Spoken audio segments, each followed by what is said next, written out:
Plaza Podcast. La Paella Rusa, con Lucía Márquez, Andrés Boix, Guillermo López y Marta Meneu.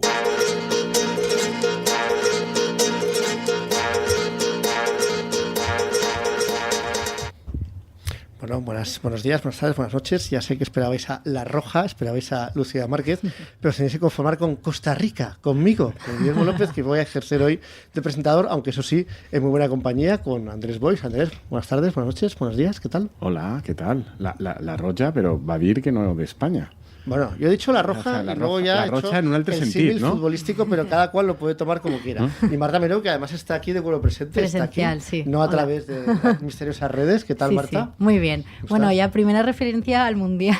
Vamos un poco mal éticamente en este programa, vamos, no bueno. pasa nada. No, pero tengo una justificación ética muy pensada. Bueno, y muchas gracias a Néstor, el equipo técnico, para salvarnos de nosotros mismos, ¿no? Como dice Lucía, en este caso más real que nunca, porque Lucía no está y la echamos mucho de menos, pero esperemos que la semana que viene pues pueda volver.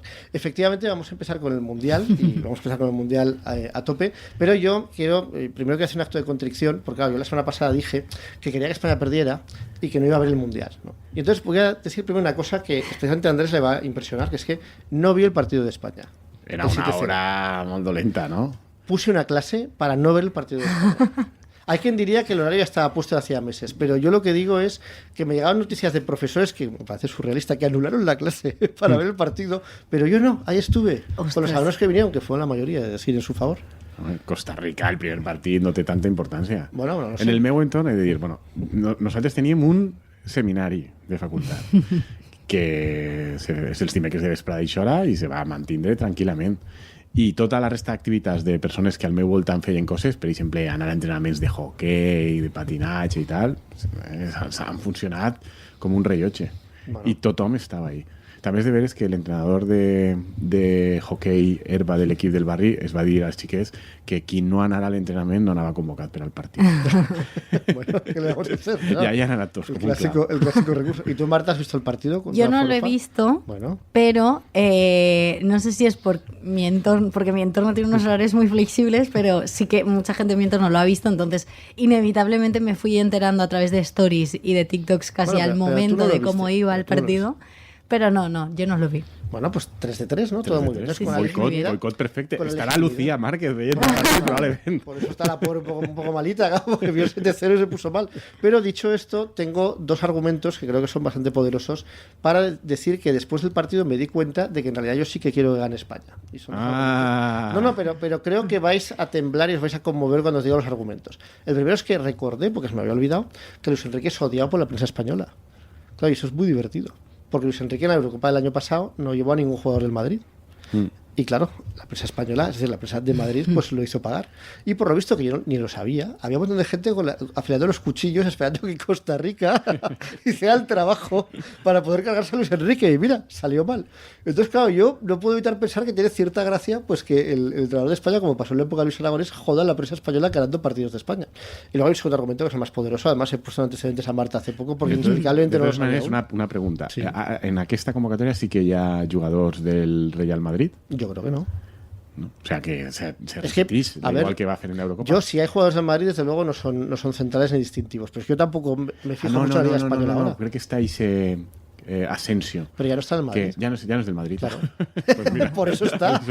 No. I també, no, això ho vaig llegir en un tio de Twitter que feia un anàlisi dels jugadors de la selecció i me va pareixer brillant, que estava Carvajal. Carvajal, ¿cómo va a estar? Si ese hombre está medio jubilado. Ja, ¿no? però mira, Així està. i això era molt divertit perquè feia un anàlisi dels jugadors pur estil, la pàgina definitiva, o sigui, aquest anàlisi que se feia dels seleccionats de la pàgina definitiva des de fa 20 anys, que ara, com no ho fem nosaltres, però diguem que hem generat la cultura de base de la que es nodreix ara Twitter i les xarxes socials. L'humor d'ara és, en el fons, l'humor que fèiem marcant en la pauta sobre el Señor de los Anillos. Tal. Claramente. Ya, I deia Carvajal, més conegut com l'inventor de la Carvajaliña. Diu, falta dins de l'àrea imperceptible para el ojo arbitral humano. Me va parecer una definición fantástica. Bueno, está muy bien visto, Está muy claramente. bien visto, Bueno, pues yo tenía un segundo motivo para querer que España gane, que son los artículos de Mariano Rajoy, por favor. Si España pierde, se acabó Sí. Mariano Rajoy. Yo tengo que admitir que yo no conocía la existencia de Pero te has conmovido también. este papel de opinador de fútbol, bueno, del Mundial de Rajoy, y Guillermo me lo ha dicho como antes de entrar, y es tan corto el artículo que me lo he podido leer antes Claro. de este programa. Però també fa articles de ciclisme, de vegades, no? Sí. Pero En probablemente ahí el sí que... Aventur, ¿no? Ha fet alguna Eso vegada no lo un sé, article. pero probablemente de ciclismo, como es un deporte que él, digamos que es más entendido en un mundo en el que no todo el mundo es entendido, aunque él también sabe de fútbol, pero bueno, yo supongo que el ciclismo será un poco más, no sé, no dirá el Tour es el Tour y la Vuelta es la Vuelta, y el Giro es el, El Giro. pedal es el pedal y la cadena la cadena. Exacto. Y seguirá ahí por esa línea. Pero es que tengo curiosidad de ver cuál es el segundo artículo. Sí, a mí me encantaría que escribiera un artículo igual que el que ha hecho Claro, ahora por cambiando cada los, partido. claro, pero cambiando los rivales. Però, Sí. però ¿no? els cobra, els articles, o els Eso fa también lo per... teníamos Nos lo hemos discutiendo. preguntado, no Perquè lo si els sabemos. cobra directament Yo és creo una que no. genialitat. Perdona, pero si los cobra, bien cobrados están. Pero eso Porque te estoy viendo, es ese una artículo solo ha genialidad. tenido más audiencia Obviamente. que toda la audiencia que ha tenido el debate en toda su historia, Es sea verdad. cual sea, en la red. Clar, no, Pero no. me da la sensación de que no los Però cobrará. en Porque quin mitjà s'està el publicant? debate. El debate. El debate es un medio conservador que está en internet que intenta coger la esencia del debate, el periódico católico de la época de la Segunda República, de la... No li ha servit de molt al diari publicar a Mariano Rajoy perquè Bueno, perdona. la gent com jo no sabia que estava Bueno, publicat en el bueno, debate. pues Jo pensava ara- que estava publicat en el Marca. Pero ahora la gente como tú ya lo sabe. Y la gente como tú, cuando vaya a buscar el segundo artículo de Mariano Rajoy al Marca y vea que no está, ¿qué harás? Buscarás en Google y, el debate. Mariano Rajoy. Claro. A ver, le hayan pagado lo que hayan pagado, bien pagado está a ese hombre. No, retrospectivament seré una altra cosa en la que la pàgina definitiva va marcar tendència. Però jo crec que retrospectivament ara, jo crec que hi ha un acord general en Espanya i entre els espanyols que Mariano Rajoy va ser un bon president del govern. I probablement Mejor dels millors, opinador, dels mejor millors que hem opinador. tingut. Però De los mejores. t'agrada més o menys Mariano Rajoy? Com a mínim, que és un tio bé. Afable, sí. Que da contenido, da... No, es un no, tío- no es un tío gris. No, Yo i no que lo és un tio definiría como gris. que fa les coses en les que creu, millor o pitjor, que ell creu en una certa tranquil·litat, estabilitat, que les coses continuen un poc com sempre Que todo i sea como ha dotar sido d'estabilitat siempre. i de seguretat a les coses, però perquè si ho creu de veritat, no perquè hi hagi un oportunisme en això, i que aplicava aquesta política i l'aplicava més o menys en sentit comú i sense estridències. Tal. És a dir, que me fa il·lusió que aquest Mundial estiga servint per a reivindicar a Mariano Rajoy, que jo crec que a dia d'avui Estás ja no hi ha resignificando, ningú no está que el Lucía, critique. pero no estás resignificando la figura de Mariano Rajoy. No. A falta de el Lucía. significat de Mariano Rajoy ha sigut sempre aquest per a nosaltres, no?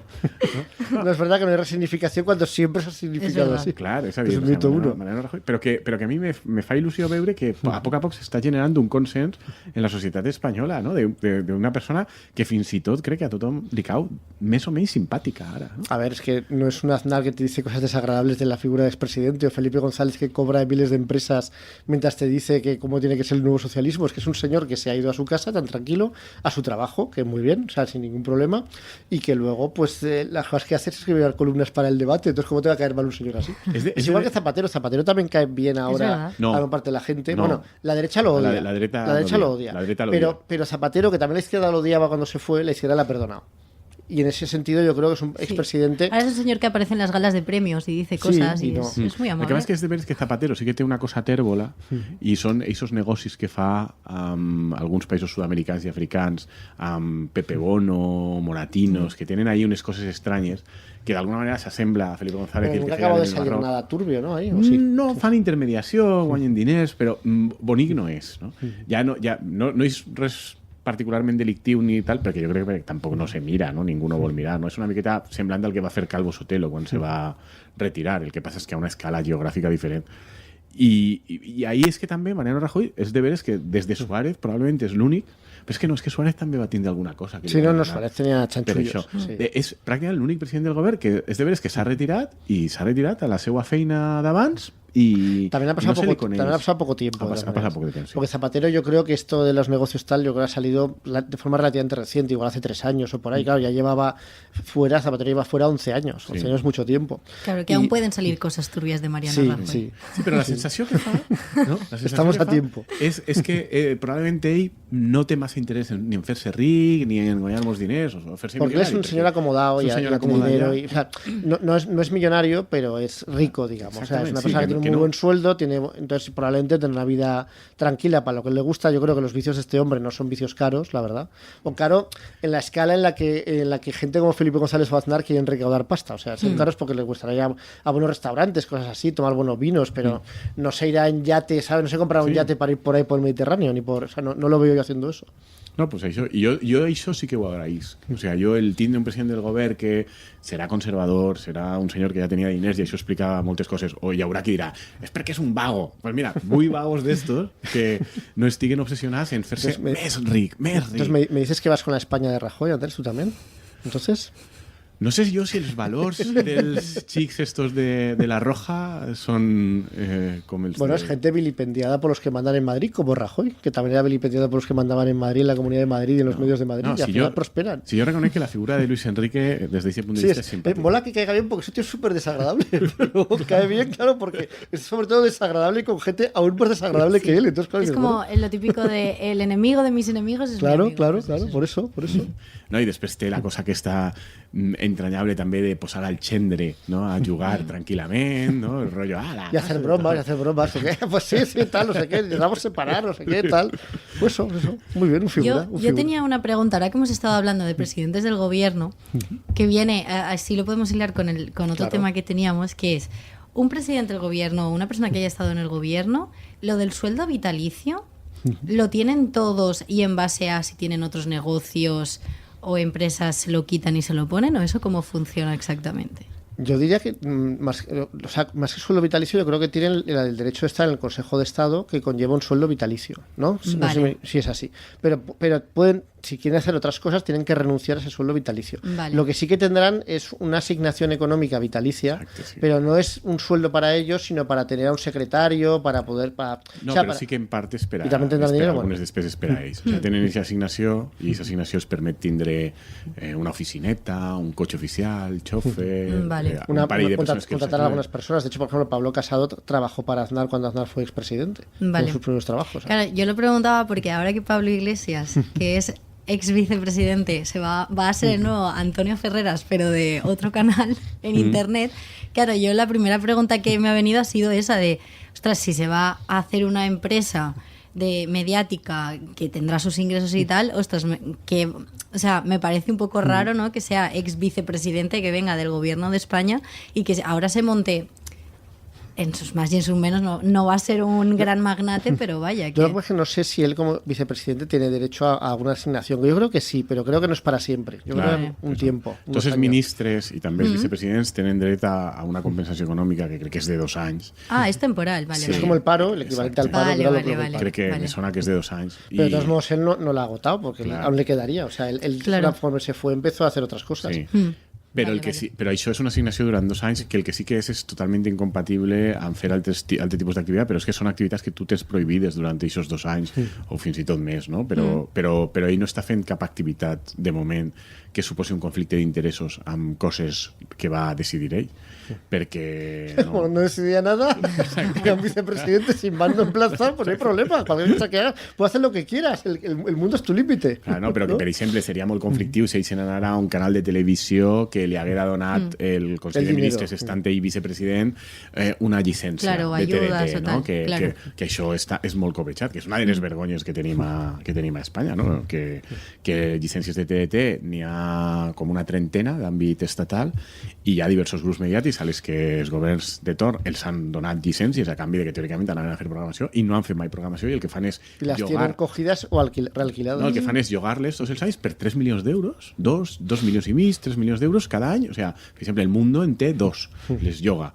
ABC crec que Vocento, no? També en tenia 2, ara les ha venudes fa poc, no? Per 20 milions d'euros, que és un regal que t'ha fet el govern. Y que sí, pero el dinero te lo quedas tú. Es una vergüenza que la concesión.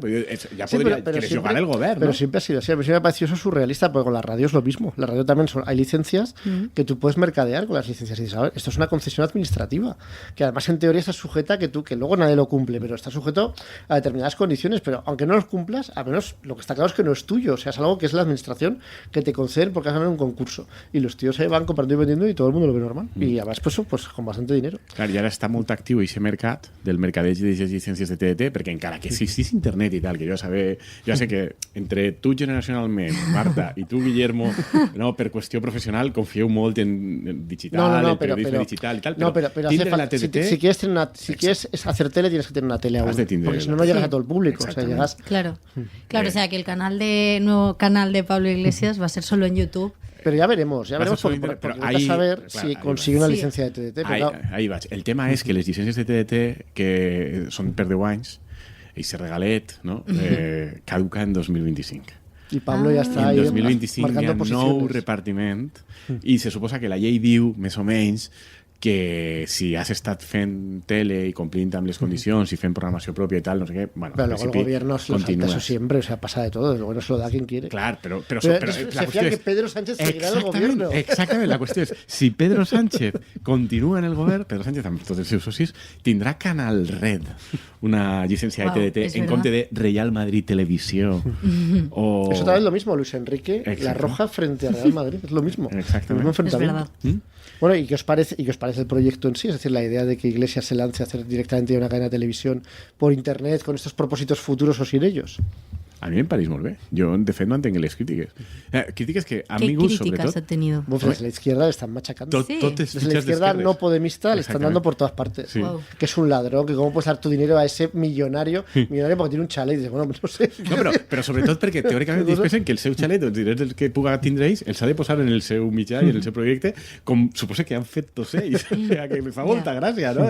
Gent treballant per a Prisa, per a La Vanguardia, criticant a un tio perquè aspira a no haver de posar ell tots els fons de la posada en marcha del... Y porque además tampoco creo que pueda, ¿no? Porque claro, decir que es que no creo que tenga medio millón de ahorros ahí en el banco, y aunque lo estuviera, pues no creo que iba a quedarse completamente pelado para el proyecto. No, y bueno, que yo lo que he leído es que en 5 horas se pulió el objetivo que tenía de crowdfunding.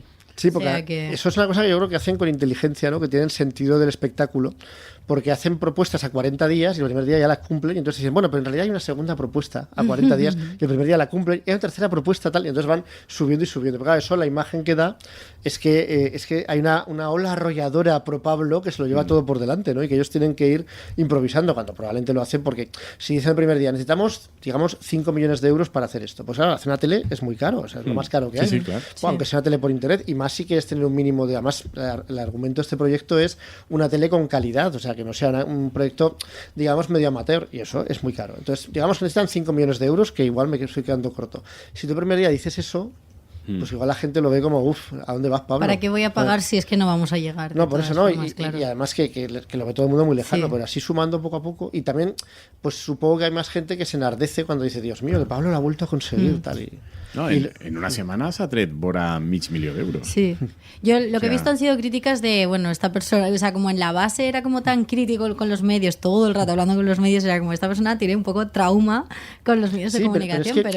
Pero es que los políticos están traumatizados. Los políticos y la gente que se dedica a la comunicación, y Iglesias se dedica a la comunicación, porque ha sido asesor y asesor político, y porque como profesor universitario también lo ha tenido muy en cuenta, y porque en realidad es una persona que su carrera política empieza en los medios, porque empieza en La Tuerca y luego empieza como con Tertulio, pues todos viven obsesionados con la importancia de los medios de comunicación, que en los medios está todo, que si no estás en los medios pues todo va mal. Y yo creo que en Podemos se creen hasta el tuétano su historia victimista de que todo lo que le sale mal es por culpa de los medios, porque está mal comunicado, porque los medios manipulan, porque los medios... O sea, por ese tipo de cuestiones. Entonces para ellos es una cuestión capital, y yo me acordaba cuando pensaba en el tema que hace unos años ya lanzaron la cosa esta de Última Hora, que era un periódico digital, que es la misma idea, más modesto, pero la misma idea. Que bueno, creo que ese discurso es un poco lo que lo llevan todos los partidos minoritarios, en el sentido de hay como esto asumido de el PSOE y el PP son los que tienen los contactos y los lazos con los medios, entonces casi todos los partidos así más minoritarios dan un poco por asumido que, pues, por ejemplo, yo también le veo la explicación a que Compromís tenga una estrategia en redes muy fuerte, porque es como el único espacio que tenemos que podemos llegar a... Claro, pero es una gran desventaja. Es decir, para estos partidos es una desventaja enorme que los medios, digamos, grandes les sean adversos. Porque esos medios, aunque tengan mucha menos audiencia que hace 10 años, siguen marcando la opinión. porque porque eso se filtra luego al resto de la audiencia. Es decir, incluso en tu entorno de gente de 20 años que odia los medios de comunicación, muchas de las cosas que se comentan se han visto previamente en los medios de comunicación o son noticias de los medios de comunicación. Entonces, al final, tener ahí de cara a los medios es crucial, ha sido crucial siempre. Y claro, una cosa es que los tengas de cara, porque por ejemplo Podemos los tuvo de cara su primer año de existencia y es una parte que explica su crecimiento. Una cosa es que los tengas de cara porque en ese momento estás de moda, porque gusta lo que dices, porque eres moderno, porque eres nuevo, por lo que sea. No, y porque veníamos diaris y porque dabas audiencia, pero que los tengas de cara siempre. Es decir, que tú sepas que siempre va a haber medios que están contigo y que ocupan una parte importante del espacio público. Pues claro, es que es una gran ventaja. Entonces yo entiendo perfectamente la estrategia de Iglesias. Otra cosa es que no sé si le va a salir bien, porque yo lo que he visto de la base me parece muy aburrido, pero bueno. A mí me sorprende del vídeo promocional que tienen, diciendo, hemos tenido mucho éxito en la base, o todos los que hemos conseguido ser en la base. Yo pensando, jolín, yo me vi el primer episodio y ya me costó. Pero porque no lo veo como muy... No lo veo un producto, la base por lo menos, que pueda llegar a todo tipo de público, como sí que es la tele generalista o un programa como La Sexta de és que la base no pot arribar a tot el públic, per això volen crear una altra cosa. Sí, però jo sí que crec que la base ha sigut un èxit. Sí, ha sido un éxito entre los suyos, ha movilizado los suyos. Ha tingut una capacitat de cohesió dels seus d'una banda i després numèricament té una quantitat de reproduccions i una capacitat de penetració enorme. És a dir, jo en el meu entorn, i el meu entorn és un entorn particularment podemita, jo conec molta gent que alguns a diari i altres persones sovint se baixen el podcast y se le escolten. Y sobre todo lo que es que cabrea mucho la existencia de la base y las cosas que se dicen ahí. Lo que pasa es que es un formato para convencidos. Y yo no sé, que es la duda que tengo yo respecto del proyecto de la televisión esta, si ellos son conscientes de lo que es una televisión. O sea, y de que lo que no puedes hacer es hacer una televisión de partido, explícitamente, o una televisión ideologizada en todo. Pero o sea, tienes que ofrecer entretenimiento, tienes que ofrecer ficción, tienes que ofrecer cosas que se alejen de la política. Sí. Porque si haces La Sexta Noche de 24 horas pro Podemos o pro izquierda en torno tal, eso no va a triunfar. Però és que jo ahir hi ha coses... O sigui, jo la base no l'he escoltada molt habitualment, però sí que n'he escoltat 4 o 5 quan tractaven temes que me pareixien particularment interessants. I no és de partit, eh? O sigui, i això és una cosa que jo crec que és un encert. Ells el que fan és agafen cada dia un tema principal, després fan alguna coseta més, i aquest tema el tracten d'analitzar en una certa profunditat, i la gràcia que té és que te ho fan des d'una òptica que és partidista, que és ideològica, però és molt diferent a la que n'hi ha per ahí, i això és un valor. Bueno, però no vol dir, i això no vol dir que arribi necessàriament a convençuts, perquè també pot arribar als no convençuts però que volen aquesta opinió diferent. És a dir, jo sincerament crec que tenen possibilitats de fer-ho bé, i tu no tens per què fer una programació de 24 hores, tu pots fer una programació d'una televisió per internet, d'una sèrie d'hores diàries. Jo crec que la comparança més evident i el referent més evident és Federico Jiménez Los Santos. Que Federico Jiménez Los Santos, a poc, primer crea una web, que és Libertad Digital, i després a aquesta web va començar ampliant i fent coses. Primero la ràdio, luego la tele. Xicotes planes de ràdio, després la tele, que no els bé, perquè no tenen llicències i no poden escalar, no? I no tenen a més una llicència nacional, que és el que els fa falta sempre. I ja s'han preocupat els altres mitjans de dretes. Allí també és molt paregut. O sigui, Unitat Editorial i Vocento tenen superclar que Libertad Digital ells no volen que tinguin televisió. Però és normal, és la competència directa per això públic. Sí, però és divertit perquè tant Vocento com Unitat Editorial han tingut les llicències per fer la televisió i no l'han feta. Però no volen ni bojos que Libertad Digital tinga. I aleshores jo crec que amb Post Mitjans inicialment, però consolidant una posició, ha fet una programació que és una programació eminentment política, però que ha conseguit... Es una programación para una audiencia muy mayor. O sea, yo es que estaba pensando, por ejemplo, en otros programas, por ejemplo, el programa que tiene Gabriel Rufián que emiten en YouTube, que son como entrevistas, creo que se llama La Fábrica o algo así, es un programa que gente de mi edad ve y que tiene cosas políticas, o sea, tiene temas políticas y tiene tal, pero es como un formato muy ligero, nada denso, llevan a gente que es de muchísimos ámbitos, entonces creo que ese tipo de formatos están muy guays para llegar como a diferentes audiencias y al final... Tampoco me conozco yo un poco lo que consume la gente joven de derechas, pero no creo que ese tipo de formatos puedan apelar a sobre todo nuevas generaciones que también, o sea, la audiencia de Podemos en el sentido de votantes es joven. Pero hem de recordar que La Fábrica de Rufián es una copia de las entrevistas que fue Pablo Iglesias. Sí, pero son más ligeras. Es que yo o sea, y La Tuerca, yo iba a decir, a mí La Tuerca me parecía más para todos los públicos que La Base, por ejemplo. Pero aún así, me parece que dependiendo del tono que le des también y de la profundidad y la densidad con la que trates los temas, puedes llegar a más gente o a menos. Evidentment, però jo crec que justament el projecte que tenen és fer això. És a dir, la base és la base. I a partir d'ahí ara tindran un canal de televisió on probablement hi haurà una base televisada, però hi haurà altres coses i hi haurà coses més lleugeres. És a dir, jo crec que normalment els hi serà bé, i sobretot crec que els hi serà bé perquè tenen un nucli molt mobilitzat, perquè Tampoco necesitan tener una audiencia inmensa para tener éxito. perquè tenen el suport darrere, sí que sembla, De roures. d'un grup mediàtic, i això és Sí, una de gente que sabe hacer televisión y sabe que funciona. i que te va ajudar inicialment. Probablement si després passa un temps i no eres rendible, te tallen en l'aixeta i ja està, però inicialment això és molt important. I sobretot perquè hi ha un espai. És que hi ha un espai. I la prova que hi ha un espai és la furibunda reacció dels propis mitjans d'esquerres. És a dir, de la gent del País, de la gent del diario.es, de la gent de Contexto, de la... Pero eso es completamente normal. que han eixit en además, tromba. Pero es que además en los medios de izquierdas hay un problema añadido, que es que son medios, no el País, pero porque el País vive de otras cosas, pero la mayor parte de estos medios que surgieron en los últimos años viven del crowdfunding. O sea, de hacer iniciativas de crowdfunding o de socios que tienen que pagar y qué tal. Y es una parte sustancial sin la cual no pueden sobrevivir, o al menos eso es lo que dicen. Entonces, claro, la competencia del crowdfunding de iglesias, que además tiene bastante más éxito que, por ejemplo, de La Marea, que les costó mucho llegar a 250.000 y tal, pues claro, evidencia que el espacio es finito y que Iglesias se puede quedar la parte del león de ese espacio, ¿no? Entonces, claro, normal que reaccionen de esa manera. Sí, sí, o pero... eso, decir, Pablo, hay hueco para Contexto, hay hueco para La Marea en la red. No, però serà interessant, I ja dic que a mi me pareix que el més normal és que li isca bé. I la meva curiositat és si serà un projecte com tots eixos, no? La Marea i tal, tots eixos, intra M30, sí, madrileño, no? O claro. Si en aquest cas, com tenen la base inicial de Podemos, tindran capacitat d'obrir. Perquè si tingueren capacitat d'obrir, se'ls multipliquen les possibilitats. I ja han fet una obertura molt interessant, que és que ho estan enfocant des del primer dia també a Amèrica Latina.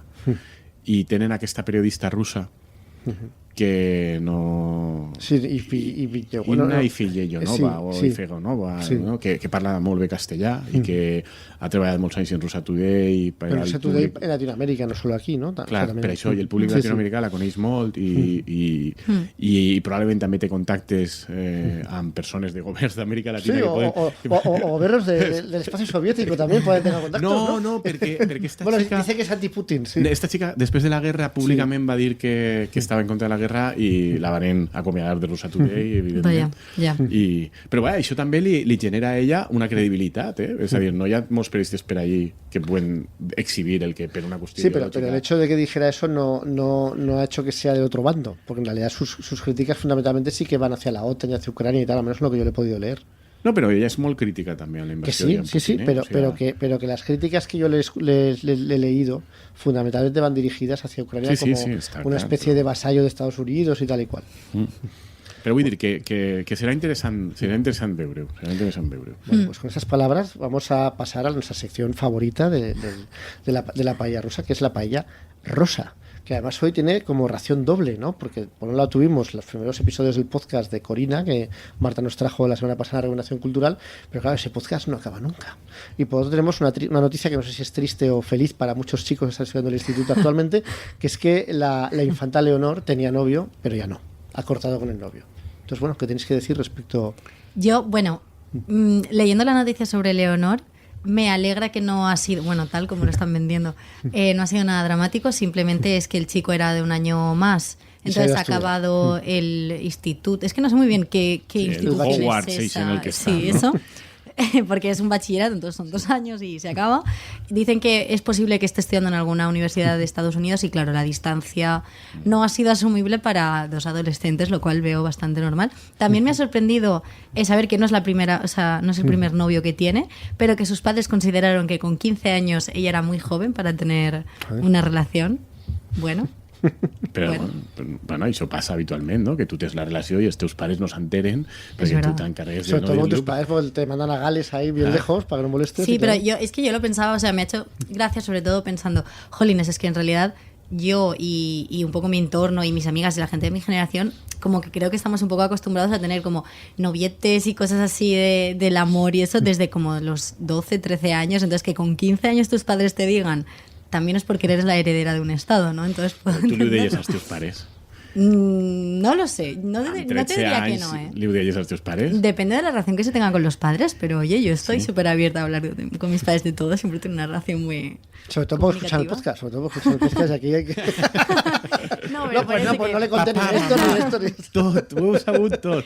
Pero bueno, y el enlace, aparte de que un poco estamos hablando siempre de la misma familia, que son cosas del amor, y bueno, creo que es cada lunes sale pues un episodio nuevo de este podcast de Corina y el Rey, y ha salido el cuarto, y en el cuarto es como, creo que se llama Matar a Dumbo, el título, y bueno, pues hablan un poco de la época de cuando se pilló a el Rey matando elefantes y rompiéndose la cadera en el mismo viaje, y es súper curioso porque... Es que, o sea, bueno, en ese episodio hay como dos cosas que destacaría. Una es que ya avisan en el podcast que hay gente que no ha querido participar, como el ex marido de Corina, que es, creo que es Philip, el padre de su hijo. Philip von Sein o Susanne Wittgenstein, porque realmente sí, y que aparte él está acusando ya, o sea, a Corina de que muchas cosas que está diciendo en el podcast son mentira. Entonces, claro. O sea, el ex marido también. Sí, como que ya está empezando a tambalear un poco la versión de Corina. Pero luego hay otra cosa que es muy reseñable de ese capítulo, que cuenta que el viaje de Botsuana fue un regalo de Juan Carlos al hijo de Corina, que tenía 10 años, y que ese regalo, o sea, ese anuncio del regalo se dio en una cena que a Corina se le ocurrió montar con Juan Carlos, que ya era su expareja, y sus dos exmaridos también en la misma mesa, el padre del hijo y el otro, y como más gente. Como que le pareció curioso a Corina juntarlos a todos en la misma comida. Pero com que en ese momento ya era exparella. Sí, como que lo dejan, o sea, porque en el tercer capítulo se cuenta que Juan Carlos en un momento de la relación le dice que ha estado viéndose con más mujeres. Y eso, Corina, es un poco lo que hablamos, ¿no? Que le sentó muy mal, porque supuestamente pues, tenía única. sentimientos hacia Juan Carlos. Entonces le sienta muy mal y lo dejan. Pero siguen siendo amigos. Entonces, como que tienen relación, pero ya no son pareja. Exacto, también, sí. Y entonces por eso como que siguen teniendo una relación así un poco rarilla, no sé yo qué límites se ponen entre ellos, pero que me parece muy curioso, como que a Corina le parece súper buena idea juntar a todos sus... De hecho, lo que cuenta ella, él lo niega, pero el padre del hijo de Corina estaba en el viaje también de Botswana. Bueno, se han montado ahí una familia poliamorosa bastante curiosa. A mí me está interesando actual, un no? montón. Sí, muy moderna. O sigui, en el fons, tota aquesta gent jove que ara està en el poliamor i la fluidesa... Son borbónicos, claro. Fent un homenatge a... Sí, totalmente. Sí, pero bueno, que más allá de eso, claro, es tener en cuenta que el podcast de Corina sale en el contexto de que aún está el juicio hacia el rey y tal... Y claro, ella está dando una versión de la historia, como que está dando muchos datos que yo creo que no se sabían y concretando muchas cosas, y la imagen que está dando del rey es como para dejarlo un poco de la que ya teníamos, pero como es un podcast que, como dijimos en el episodio anterior, está hecho no para gente de España, sino yo creo que un poco ya para la opinión pública que está siguiendo el juicio en Inglaterra, como que claro, pues de cuando se cae cuenta pues que iba borracho cuando se cayó, que luego no se acordaba de cómo se había caído y cómo se había roto la cadera. Bueno, cuenta como detalles que son como... Muy jugosos. Sí. O sea, que no és veritat la versió que va caure ixint de la tenda per anar a l'altra tenda, que era la tenda on estava Corina. No, se supone que iba a hacer pis. A pisar, pobre. Porque había bebido mucho. Ya está mayor. Y porque había estado de copas esa noche. Mientras Corina dormía religiosamente y tranquilamente. Ingenuamente. Bueno, pues tenemos una nueva entrega. Yo sigo recomendando a todo el mundo que se enganchen al podcast porque es una versión súper curiosa. Yo me engancharía, pero como sé que semana a semana, afortunadamente, nos vas a poner antecedentes, digo, bueno, pues si no puedo, yo sé que Marta estará ahí. Sí. No se va a perder la novedad. I de les xiquetes no ha parlat encara, no? De com ella no emet un judici sobre quina sensació li donava la infanta o la princesa. La princesa. De hecho, no les coneix y no coneix a Leticia y tal. No se menciona ni al hijo ni a Felipe. De los 4 capítulos, digamos que va por la mitad. No se ha mencionado aún ni a Leticia ni a nadie. Yo creo que está intentando... Claro, tampoco creo que le interese como poner el foco en la familia real actual, o sea, en los que están gobernando ahora, ¿no? Entonces, ella se está centrando únicamente en Juan Carlos y en la reina Sofía, porque sí que es verdad que dice que cuando empezaron a acosarla mediáticamente y a descubrir todos los negocios que tenían los periodistas y tal, ella estaba convencida que detrás de todo eso estaba la reina Sofía celosa de la relación que había tenido con el rey, o sea, pero bueno. No tiene pinta, pero bueno, vamos a dejar aquí porque tenemos que pasar a nuestra recomendación cultural, que además esta semana viene de poliamor también. De poliamor también, sí, también hablamos de poliamor. Es la tendencia del momento. Pues totalmente, aunque esto es un poco antiguo, pero bueno, también puede integrarse en toda esa tendencia ahora que hemos visto que el poliamor tenía antecedentes en 2012, pues en realidad los tenía antes. Bueno, voy a hablaros de un libro, que es un libro que se titula Obedeceré a Dios, voy a hacer yo la recomendación esta semana, de Jon Krakauer. Este es un periodista americano que yo lo conocía, por eso me compré el libro, porque había escrito un libro hace unos años que yo me leí, Mal de Altura, sobre una expedición al Everest en los años 90, que fue cuando en el Everest empezaron a hacer expediciones comerciales que pagabas el puesto para ir y entonces llevaban, digamos, a gente que en realidad no estaba preparada para llegar hasta ahí, pero tenía ilusión por llegar al Everest. Entonces, claro, no era una cosa de alpinistas, de montañeros, sino una cosa de gente que paga para llegar al Everest, ¿no? Y entonces los guías que sí que eran alpinistas tenían que hacer lo posible para llevarlo. Entonces, inexplicablemente ese modelo salió mal y murieron 8 o 9 personas en una expedición, ¿no? Porque apuraron demasiado el tiempo, no hicieron caso a las señales de tormenta, tal. Y uno de los que iba en esa expedición que sobrevivió era este periodista, Jon Krakauer, que escribió ese libro, tuvo mucha fama. 10 años después hicieron una película, que es donde yo me enteré de la existencia de este señor, donde ese periodista también salía representado como un cara dura que intentaba siempre pasar el primero en todos los pasos y tal para intentar salvar la vida y sin mirar atrás, ¿no? Bueno, pues este hombre, que no, a pesar de ese punto de vista un poco fiable inicial, estaba viendo una serie en casa, que era una serie sobre un asesinato que habían cometido unos mormones fundamentalistas en los años 80, a principios de los 80 en Estados Unidos. Un asesinato particularmente horroroso de una chica joven y su niña de 15 meses que aparecen asesinadas, y el marido de esa chica, que ambos eran mormones, o sea, eran en un pueblo de Utah, que como sabéis es el estado donde está la base de los mormones en el mundo, enseguida acusó a 2 hermanos suyos de haber cometido el doble asesinato, ¿no? Entonces, claro, fue una cosa como muy sorprendente.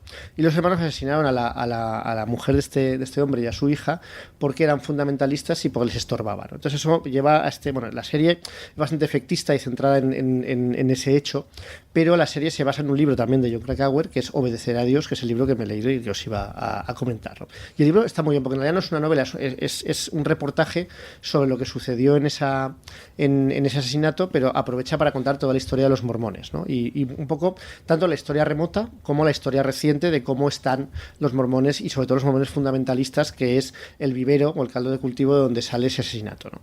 Y es interesante, porque claro, yo los mormones pues sabía lo de la poligamia, pero no sabía todo lo que rodeaba la poligamia, que convierte a los mormones, si cabe, en una secta más repugnante de lo que ya me parecía inicialmente, ¿no? Porque la poligamia podía sonar como una cosa que hasta se podía evaluar con neutralidad, ¿no? Pero claro, es poligamia solo en un sentido, o sea, es poligamia que está muy bien si es un hombre que tiene muchas mujeres, pero no está bien al revés. Entonces, bueno, cuenta la historia de los mormones, que yo digamos que me la sabía así como muy tocando de oído, pero allá pues me la sé mejor y os la puedo contar, ¿no? Que es un señor, Joseph Smith, que es el profeta creador de los mormones, que ya en la década de los 30, 1830 más o menos, del siglo XIX, tiene una revelación y empieza a cavar en una montaña, y en la montaña se encuentran unas placas doradas, que es lo que luego será el libro de Mormón, que cuenta a su vez una historia que es como una reinterpretación del cristianismo, ¿no? Que a mí me parece como una interpretación brillante, porque lo que explica es que siglos después de morir Jesucristo, un grupo de judíos llegó a Estados Unidos, pero no siglos después de Colón, sino en el siglo III después de Cristo.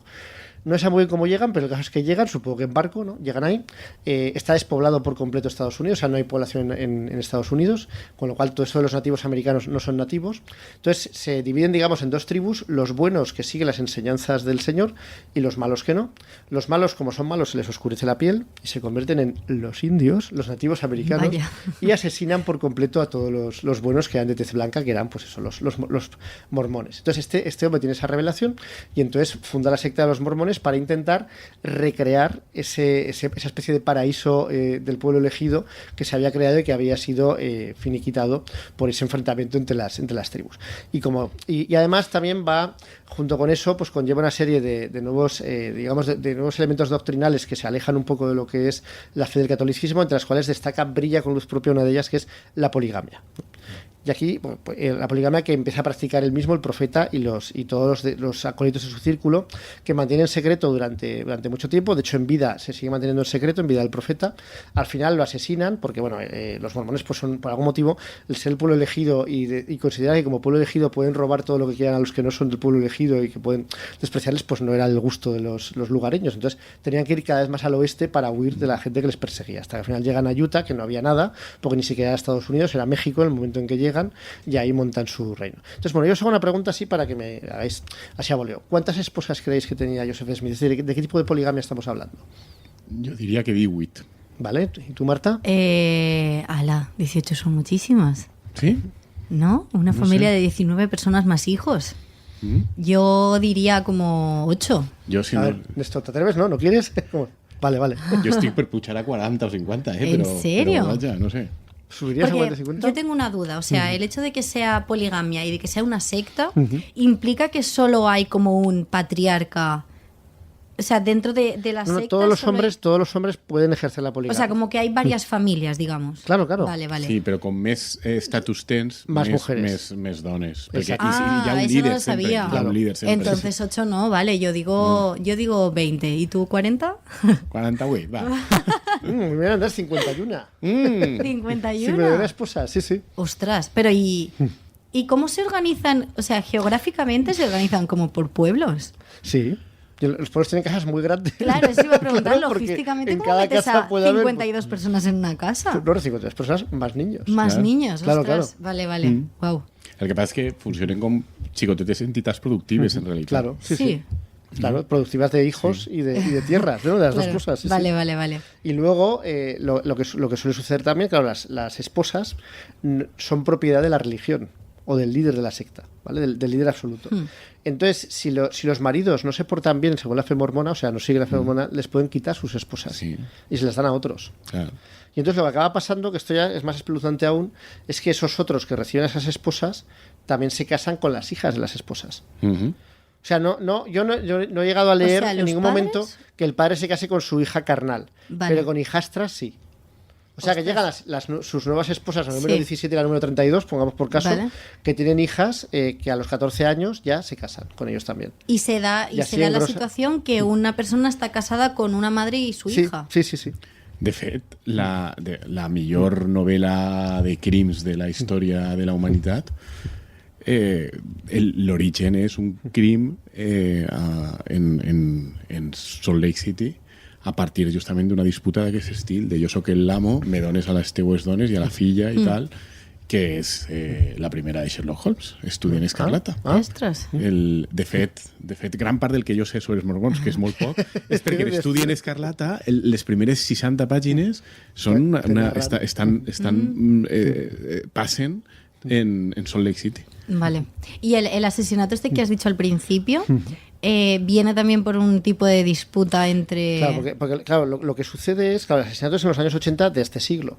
Vale. La poligamia ya no está permitida. Es decir, los mormones renuncian oficialmente a la poligamia a finales del siglo XIX porque la poligamia es un principio que no puede casar con las tradiciones de Estados Unidos, no lo aceptan.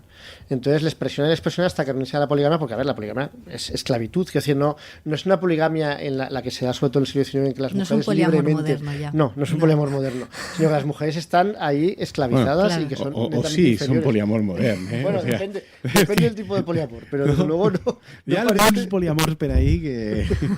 Bueno, alguno puede que haya, pero ahí es ese modelo de poliamor siempre el mismo, ¿no? Entonces eso, a finales del siglo XIX renuncian a la poligamia, pero claro, hay muchos que consideran, y tienen toda la razón, que eso no es acorde con las palabras del profeta, que dejó escrito negro sobre blanco muy claramente que había que ejercer la poligamia. Subrayado y en Y entonces negrita. se escinden de los mormones un montón de sectas que son los fundamentalistas. Entonces, claro, lo que Vale. cuenta en esta historia y el asesinato, lo que sucede es que los hermanos del mormón que estaba casado con esta chica se van volviendo radicalizando y volviendo fundamentalistas, básicamente porque que aquí no hay poligamia y debería haberla. que aquí el profeta dijo que tenía que haber poligamia, yo quiero poligamia. O sea, básicamente esa es la base de tanto fundamentalismo. Y además uno se cree el elegido, porque los mormones esperan a un elegido que les lleve, pues en los últimos días les lleve a la salvación y tal. Entonces, Bueno, periódicamente... un elegido i també la fi del món, se suposa, no? ¿El qué? Y Claro. per això, Y ese elegido les va a proteger en el periodo del fin del mundo. Que a Entonces, més, una de les son coses muy més gracioses de Smith, que a mi m'agrada molt, és que el tio se va saber reinventar, perquè ell comença en la costa est, que el que dius tu, Sí, que després s'ha d'anar a Pensilvània, després a Ohio, després va anar... Illinois va per huyendo això. porque le van echando. Claro. ¿no? però inicialment no sé si estava fins i tot en Nova York, no? Al principi no ho sé molt, però no en la ciudad de Nueva York, sino al interior del estado de Nueva York, que és ja molt cercano a Ohio. Que és quan comença, no? I aleshores ell va dir dia i hora de l'apocalipsi i no va passar. I el tio va aconseguir convèncer que el que no haguera passat era una prova de que en realitat és que... todo iba bien. És que exactament, ¿no? I a mi això m'agrada molt. El tio, el Smith ese tenia alguna cosa. Sí, porque los testigos... dice lo que dice en el libro, que era una persona muy carismática, o sea, que cautivaba a todo el mundo. Y a ver, los profetas cuando salen, los ves en la distancia y ves, pues estos tíos son unos sinvergüenzas o unos locos o una mezcla de ambos. Pero evidentemente un profeta, una persona que logra convencer a un montón de gente de este rollo que os acabo de contar, de lo de los judíos que llegan en el siglo III y tal, claro, que era una religión también muy sugerente para el público estadounidense porque les convertía a ellos en el pueblo elegido, ¿no? No hacía falta ser el pueblo elegido una vez el cristianismo pues llega a todo el mundo y no solo judíos, sino que ellos son el pueblo elegido. Pero más allá de eso es una patochada, entonces creerse eso, pues hay falta muchas tragaderas para creerse eso. Y el tío sí que es verdad que aparentemente tenía ese magnetismo personal, bueno, 51 esposas, cuando tampoco era tan grande la secta y que conseguía cautivar a muchísima gente, ¿no? Entonces lo que dice Andrés de que tu profecía te sale mal y da igual, ¿no? Lo interpretas en términos positivos, pues es un indicativo de eso, ¿no? Bueno, lo que pasa en la una pregunta. Sí. Ells abandonen la poligamia a finals del DNU, però en realitat sí que continuen exercint-la de facto, no? És sí, a dir, però més o menys està tolerada, no? I la raó per la qual estan en Utah és perquè ahí està tolerada. No, pero en Utah no se tolera. O sea, el problema es que el libro es muy interesante porque cuenta cómo es la poligamia hoy, que sigue existiendo, pero es ilegal. Clar, però entonces, en teoría son madres solteras. Claro, pero que más o menos ya una tolerancia, ¿no? Vale. O sea, como que en el registro figuran como que son pero los madres mormones solteras. En principio oficiales la rechazan y rechazan al fundamentalismo porque saben perfectamente que eso les impide crecer. O sea, apoyar eso oficialmente o oficiosamente les impide crecer porque no es presentable como secta, digamos, en los distintos países en los que se extienden, sobre todo en Estados Unidos y en Latinoamérica. Los fundamentalistas, muchos de ellos son polígamos. De hecho, la mayoría de las sectas fundamentalistas son polígamas. Y la manera de ejercer la poligamia es que están muy concentrados, evidentemente, en pueblos. O sea, no hay poligamia en grandes ciudades, porque eso pues, se vería mucho. Y en esos pueblos son una poligamia que puede llegar a niveles pues, más moderados de 2-3 mujeres o a niveles de 10-15 mujeres, sin llegar a esa barbaridad de las 50 esposas del fundador de la secta. Pero está en un círculo tan restringido que los servicios sociales no lo pueden detectar tan fácilmente, y aunque lo detecten, como las mujeres dicen que están ahí libremente y además se presentan como madres solteras que conviven con un señor en su misma casa, claro, eso no es tan fácil de atacar. Y además lo más surrealista es que los mormones en toda su historia pues han intentado eludir la acción del gobierno de Estados Unidos, que ha sido su enemigo, claro, porque ha sido el que les quería coartar en sus rollos, y de hecho intentaron que Utah fuera un estado independiente, lo que pasa es que Estados Unidos pues se los acabó integrando. Claro, al final viven de las ayudas públicas. Porque tú imagínate una casa en la que hay 10 esposas con sus niños. De las 10 esposas, la primera es oficial y las otras 9 son madres solteras. Todas viven del subsidio. Ahí va. Entonces cobran un pastón de los subsidios. Claro, viven de eso. Y viven, por lo visto, bastante bien. O sea, hacen un cálculo en el libro de un tío que tenía eso, pues 12 esposas y que a lo largo de 10 años había cobrado más de $1 millón del erario público. Que tampoco es tanto, porque tiene mucha despesa, ¿eh? Bueno, pero $1 millón en 10 años, eso son $100.000 al año, es mucho dinero, home, $100.000 al any per a 10 esposes i no sé quants xiquets. Y que luego no pagan impuestos. Porque se niegan a pagar impuestos porque es pecado pagar impuestos. No es pecado pedir dinero. No es pecado pedir dinero para subvencionar a tus esposas polígamas, pero sí que es pecado. O sea, que pagar reciben impuestos. el dinero de los impuestos que paga otra gente. Ahí está. ¿A qué mola? Oye, pues está bien montado. No, claro. Per a fer-se mormó, no? Però... Bueno. No, de totes maneres, sí que hi havia una mena com d'impost intern, no? Havien de pagar... Claro, un diezmo. Hay un diezmo a la iglesia. A la pròpia església. Sí. Saps? Smith ho feia tot molt ben pensat. No, y la iglesia es riquísima, claro, porque la iglesia, el 60% de la población de Utah son mormones. Ellos tienen como una iglesia propia, me refiero a una institución montada. Sí. Vale, ellos tienen un Vaticano en Salt Lake City. Vale. Con su iglesia, un Vaticano, un equivalente al Vaticano, con su iglesia. Tienen un profeta que se supone que es infalible y que emite doctrina, o sea, como el Papa también, y que ahora mismo no tengo ni idea de quién es, pero que normalmente era gente muy mayor, porque es el profeta, que es un miembro de los apóstoles mormones, que creo que son 15 personas, que son todos hombres, por supuesto, las mujeres no pueden nada, o sea, nada, evidentemente no, con este modelo social, pues no tienen ningún peso de ninguna clase. Y claro, el profeta siempre es muy mayor porque se suele, entre los 15 apóstoles, los 3 más mayores son como los 3 superapóstoles. Y cuando muere profeta, entre los 3 superapóstoles eligen quién es el siguiente. Y casualmente siempre eligen a uno de los 3. Entonces siempre es gente de 75, 80, 85 años. Como los pero luego papas, viven un sí. montón. O sea, todos esos viven hasta los 98 años, 99. Como tienen un montón de esposas que hacen absolutamente todo el trabajo y ellos no hacen nada, salvo, bueno, lo que os podéis imaginar, pues, oye. Emitir doctrina. Bueno, no me refería a eso, pero me refería a procrear, pero bueno, es una forma de emitir doctrina también, indirectamente. En fin, el libro está muy bien porque aprendes mucho sobre ese tema, que a ver, que tampoco es que... Pero claro, es curioso que eso exista en pleno siglo XXI. Lo compara mucho con el Islam, por su forma de funcionar. De los harenes, ¿no? No solo por la poligamia, que es un ejemplo claro de concomitancia con el Islam, sino por la agresividad de los mormones en cuanto a que es una religión pues que es una mentalidad muy expansionista, que tiene muy claro además la diferencia entre, bueno, sobre todas las religiones, ¿no? Pero que tiene muy claro que es el pueblo elegido y que todas las demás religiones están equivocadas, y por su manera de obrar, ¿no? Y luego, por supuesto, pues, la poligamia, que también les acerca al Islam, ¿no? A determinadas formas del Islam. El libro está muy bien, yo me lo he pasado muy bien leyéndolo, todas estas barbaridades de descubrir que en el siglo XXI seguía habiendo estas cosas y de cómo funcionan, que eso sea, aunque sea ilegal, que más o menos se tolere y se mantenga. Y luego el asesinato es espeluznante, sobre todo porque es un asesinato de unos fanáticos que lo que les jode, hablando mal y pronto, es que esta chica, la que asesinan, la mujer de su hermano, pues pasa de ellos y se cachondea de ellos, y es una chica que tiene personalidad, o sea, que es mormona, pero digamos que es mormona moderna, en el sentido de que acepta pues una sujeción a su marido menor de la que los otros, que son fundamentalistas, esperan de su mujer o de sus mujeres cuando ya se vuelven polígamos. Entonces, como no la pueden soportar porque es un escollo para sus vidas, y además ella consigue que la mujer de uno de los hermanos la deje a este hermano, claro, por su consejo, este hermano, que luego es el elegido, dice que tiene una revelación, el Señor me ha dicho lo que tenemos que hacer, y lo que tenemos que hacer es matar a este y a este, que son todos los que me caen mal, y sus acólitos pues le creen, y entonces efectivamente van a matar, y lo primero que hacen es matar a esta mujer y a su niña, luego huyen, y luego tienen la vida que a mí me parece surrealista hasta que los capturan, se van a Reno, que yo no sabía, en Nevada, que está muy cerca, yo no sabía que Reno también era como Las Vegas, yo pensaba que solo era Las Vegas, pero Reno también está lleno de casinos, que es la capital del estado, ¿no? Y ahí viven durante 15 días, no tienen dinero, porque se han robado el dinero en el camino, y entonces viven durante 15 días hasta que les pilla la policía.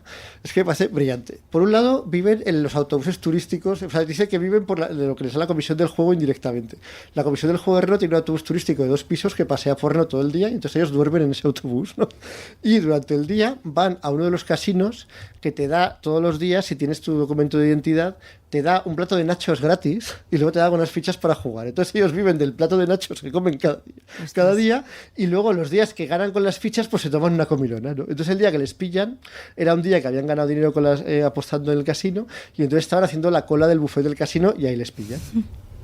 Y luego, les pillan y a uno le aplican la pena de muerte, pero no se la llegan a aplicar porque se muere antes, pero 25 años después. O sea, se murió en 2019, y esto pasó en el año 85, lo que os estoy contando. Y el otro le aplican cadena perpetua y sigue vivo. Es también un poco mostrar las fugas del sistema de Estados Unidos, ¿no? Porque al final lo que has contado yo me acuerdo que cuando fui a Los Ángeles, también era súper curioso que vas al centro de la ciudad, que son todos rascacielos de oficinas, y era muy gracioso. O sea, a ver, no era gracioso, era un poco espeluznante, pero era gente vestida con traje, ¿no? O sea, ese tipo de como incongruencias. Sí, que luego no tenía casa. ¿O que claro, vivía? Sí, era gente con traje que a lo mejor estaban cargando un iPhone en una farola de la calle, o que estaban viviendo en la calle y que luego iban a trabajar en la oficina. Y es como también que muestra ese tipo de fugas que tiene el sistema. Esa inhumanidad, esa absoluta inhumanidad, esa falta de soporte social que te lleva pues estas cosas. Bueno, en el caso de los mormones son coherentes, ¿no? Estos mormones fundamentalistas se saben aprovechar también y que no quieren pagar impuestos ni nada, pues luego por los nachos en la comisión del juego de Reno, no es lo que les queda.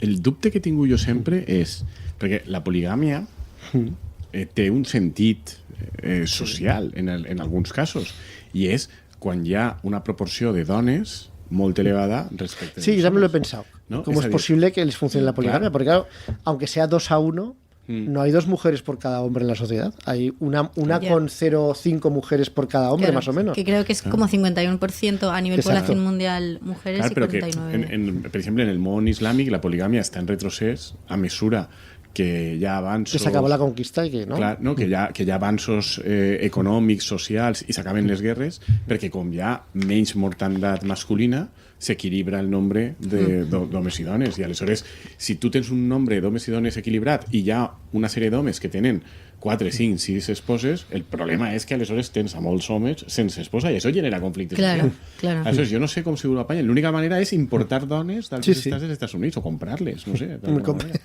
Se supone comprarlas. Ho dius com si els mormons tingueren una ètica com anem a comprar dones. No, pero no pueden hacerlo eso abiertamente en Estados Unidos. No, pero ya formes indirectes de Sí, fer-ho, sí. és a dir, tu No, pots- de hecho lo que cuentan es que, o sea, las sectas fundamentalistas, lo que pasa es que son muy minoritarias. Que decir, igual estamos hablando de 200.000 personas en Estados Unidos, o 1 millón, no lo sé, no creo que sea 1 millón, probablemente no llega al millón.